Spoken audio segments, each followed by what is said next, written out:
sempre achei difícil entender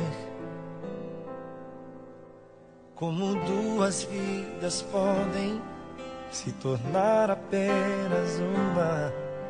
Mas quando eu te encontrei, eu te amei, e um milagre aconteceu. E então eu entendi que Deus tem sempre um plano para nós.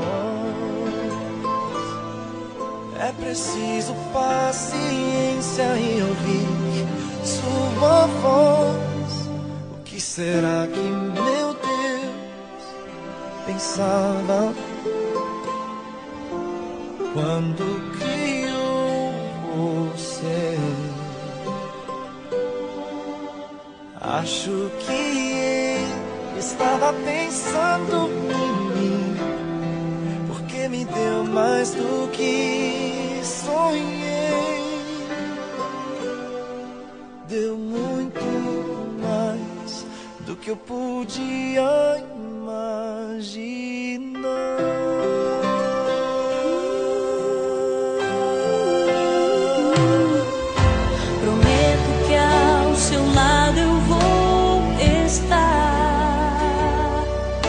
Nas horas mais difíceis, eu contigo vou chorar. E onde quer que a vida te levar, o meu coração vai junto, para sempre vou te amar. E Deus já tem um plano para nós. É preciso paciência, ouvir sua voz. O que será que meu Deus pensava quando criou você? Acho que ele estava pensando em mim, porque me deu mais do que sonhei.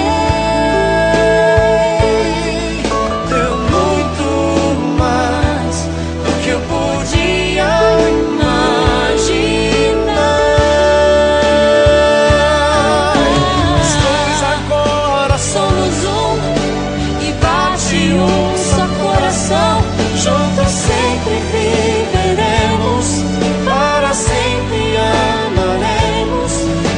E assim eu posso perceber, não sou nada sem você. Você é inspiração, move o meu coração. O que será que meu Deus pensava quando criou você?